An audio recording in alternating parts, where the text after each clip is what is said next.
৯ মাস বিরতির পর federation cup দিয়ে আজ শুরু ঘরোয়া ফুটবলের নতুন মৌসুম। উদ্বোধনী ম্যাচে লড়বে গত আসরের ফাইনালিস্ট বসুন্ধরা কিংস ও রহমতগঞ্জ। শ্রেষ্ঠত্ব ধরে রাখতে আশাবাদী বসুন্ধরা, অন্যদিকে বিদেশি ফুটবলার না আসায় দুশ্চিন্তায় রহমতগঞ্জ। আসর শুরুর আগের দিন অংশ নেয়ার সব দলই জানিয়েছে তাদের প্রস্তুতির আপডেট। চ্যাম্পিয়নশিপ ট্রফি নিয়ে ফটো সেশনে ১৩ ক্লাবের কোচ ফুটবলাররা।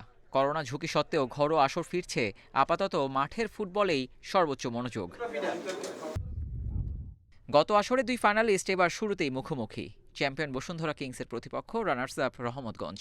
৪ মাসেরও বেশি সময় অনুশীলন চালিয়েছে কিংস, অন্যদিকে রহমতগঞ্জের ৩ বিদেশি ফুটবলার ঢাকা আসার কথা ম্যাচের দিন সকালে। আমার কাছে মনে হয় যেহেতু আমরা বেশি সময় পেয়েছি, তো আমাদের ফার্স্ট খেলা, তো এটা আমাদের জন্য খুবই ভালো, কারণ আমরা ফরেন প্লেয়ারদের সাথে অ্যাডজাস্টমেন্টের আন্ডারস্ট্যান্ডিং এর একটা ব্যাপার থাকে, সেটা আমাদের খুব ওয়েল হয়েছে, ভালো হয়েছে। কোভিডের জন্য আমরা আমাদের বিদেশি যে ফরেন রিক্রুট ছিল দলভুক্ত করেছি, কিন্তু এখন পর্যন্ত আমাদের ৩ জন প্লেয়ার আসে নাই। বাফুফে ভবনে একে একে টুর্নামেন্টে নিজেদের লক্ষ্য আর দলের অবস্থা জানিয়েছে অংশ নেওয়া ক্লাবগুলো।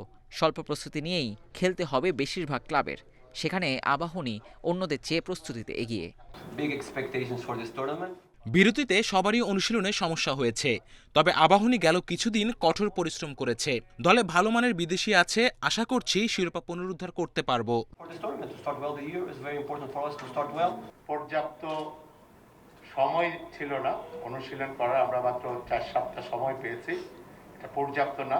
তারপরেও যেহেতু টিমটা গতবারের, সেটা হয়তো আন্ডারস্ট্যান্ডিং এর কোনো অভাব হবে না, বাট ফিটনেসের কিছুটা ঘাটতি থাকতে পারে। ফেড কাপের আগে দুই ক্লাবের অংশ নেওয়া নিয়ে হয়েছে নাটক। শেষ পর্যন্ত ব্রাদার্স আর মুক্তিযোদ্ধার সংকট কেটেছে, তবে প্রস্তুতিহীন দল দুটির জন্য ফেডারেশন কাপ শুধুই অংশ নেয়া। সব ভুলে মাঠে পারফর্ম করতে চাই আমরা। অনুশীলন করেছি, ফেডারেশন কাপ খেলতে প্রস্তুত, আশা করি ভালো খেলবো। তো ট্রেনিংটা দিল হওয়ার কারণ হচ্ছে আমাদের প্লেয়াররা অনেক সময় বাইরে ছিল, আর আমাদের তো যে মূল ম্যানেজারটা ছিল সে ৬ তারিখে কাতার ছিল, আপনারা জানেন। সে আসার পরেই মূলত মূল টিমটা ঘোষণা হয়েছে। টুর্নামেন্টে সবচেয়ে বেশি ১১ শিরোপা আবাহনীর, তবে ঢাকার মাঠের নতুন জয়ান্ট বসুন্ধরা কিংস কাগজে কলমে এবারও শক্তিশালী দল গড়েছে। Abidur Rahman, independent news, Dhaka.